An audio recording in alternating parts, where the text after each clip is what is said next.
Hi again, Gregga J. Johnn here. I said I would like to put up a video about a uStory, so I have one here. It's a bedtime story for a young son of actually mine, and it's just an example of a uStory. This is the kind of thing I do for kids, and I would love to do it for big kids who would like to grow down again, because I believe in the wonder of imagination. And so what I will take is the facts that you have and add a dash of wonder, a little bit of magic, and some adventure, and then come up with a story all about you. So this particular story is called Shiloh Goes West, and it is by Gregga J. Johnn. During their vacation, the family of Shiloh, Andy, and Luke took a camping trip out to the western states to visit folk festivals and storytelling events.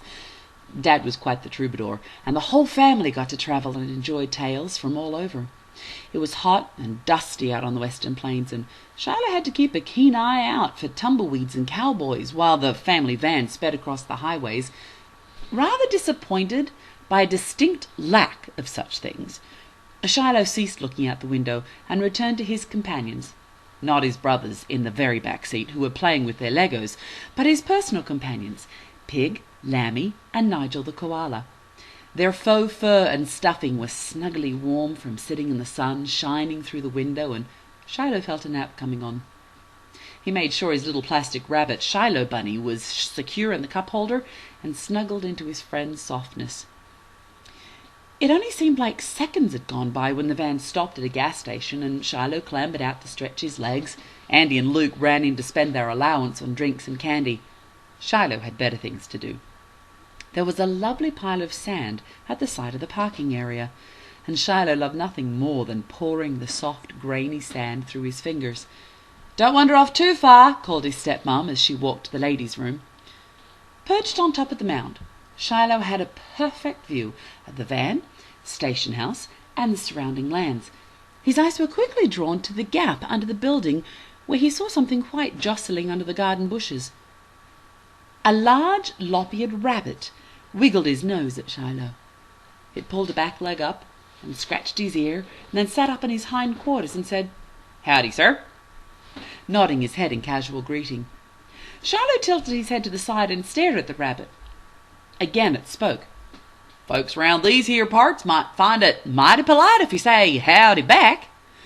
Shiloh repeated, "Howdy." The rabbit hopped over to him and sat up again, asking, "I got me some errands to run and I'm needing some help with. You want to lend me a hand to an old fellow like me?" Shiloh, a kind young person, said, "Okay." "Well, hop along onto my back then, boy, and we'll go and see what mischief we can straighten out." When Shiloh stood up to dust himself off, he found his size had adjusted to stand shoulder to shoulder with the rabbit's back, so it was an easy thing to swing his leg up and straddle the white softness. "What do I hold on to?" Shiloh asked, as his mount shifted beneath him. "Well, I'm a-guessing my fur would be fine, but if you is new to riding, my ears will be good for you." "Thank you," said Shiloh, and gripped a handful of loppy ear in each fist. He immediately felt more stable. The rabbit spoke again just before he took off. "My name's Bundy, by the by, and you are?" "Shiloh." "Well, and I guess that makes you and me together Shiloh Bundy. Off we go then." And they did. Shiloh found it remarkably easy to stay seated on the soft back of Bundy, jumping through the underbrush. Easy, that is, once he got into the rhythm of the jumping stride. It didn't take long at all until the two came upon a tumbleweed town and halted in front of the saloon, the Rusty Rabbit. "Here's where we's gonna stop a while, sir. You a-thirstin'?" Bundy looked back over his shoulder and scratched his ear where Shiloh had been clinging with sweaty palms. Shiloh rolled off his back where he'd landed in the dirt, as the scratching leg had dislodged him. "Sorry about that, son. Itching is an awful habit." Bundy led the way up the steps past a family of brown rabbits strolling down the plank walk in full Sunday dress. They all nodded in greeting, and inside the Rusty Rabbit there was a heavy smell of carrots in the air, and Bundy called out to the bartender, Two rusty rocket fuels, straight up." The bartender poured a thick, foaming orange liquid from the tap and slid them down the bar. Shiloh sniffed the drink and tasted it with just the tip of his finger. It was carrot juice mixed with ginger beer. They had barely begun to take their first sip when there was a scream outside, and a black rabbit wearing a sheriff's bat ran in, panicked. "It's got another one!" There was a frightful kerfuffle as Bunny fur scattered in chaos. Shiloh found himself sitting alone, as the rest of the clientele were hiding under tables and chairs and in cupboards. Shiloh slid off the bar stool and walked over the window to see what had gotten whom. There in the centre of the street was one of the young bunnies, still in full Sunday dress, trapped and squealing loudly from within a giant, thorny tumbleweed. Shiloh raced out and grabbed a hold of the tumbleweed, and with his bare hands and gripping some of the viney threads, pulled a space open wide enough for the young bunny to crawl out of. The mama bunny cried and rushed over to rescue her son and thanked Shiloh profusely as the tumbleweed tumbled on its way, terrifying the rest of the town's inhabitants out of its path. Bundy came over and shook Shiloh's hand, holding it out for the gathering to see, and all oohed and ahed. Bundy explained, "Thumbs, my boy. Them thumbs of yours do come in awful handy."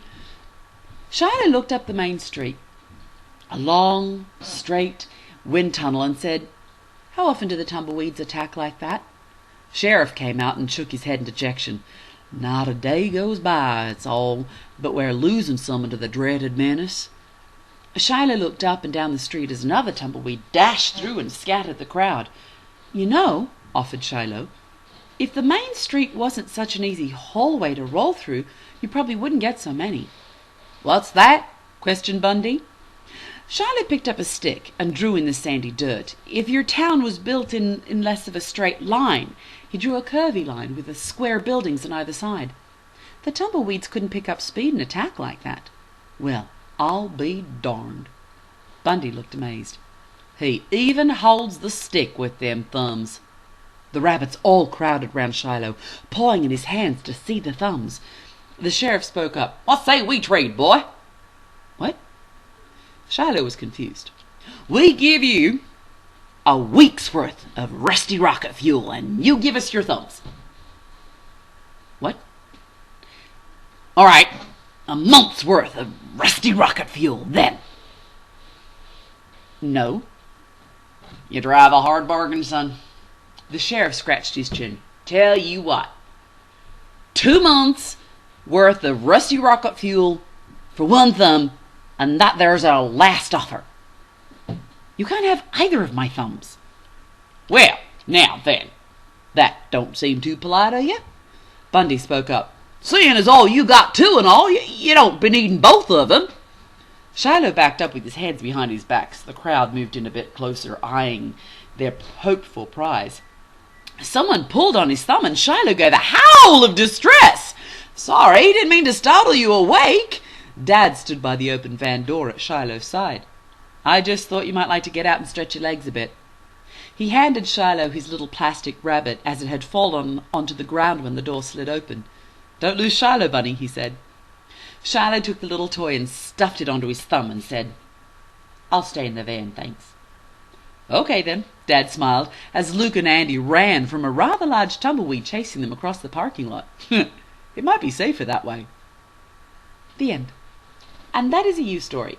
That one is particularly young, so they're not all bedtime stories like that, so I can do a little older if you like. But anyway, they're still fun.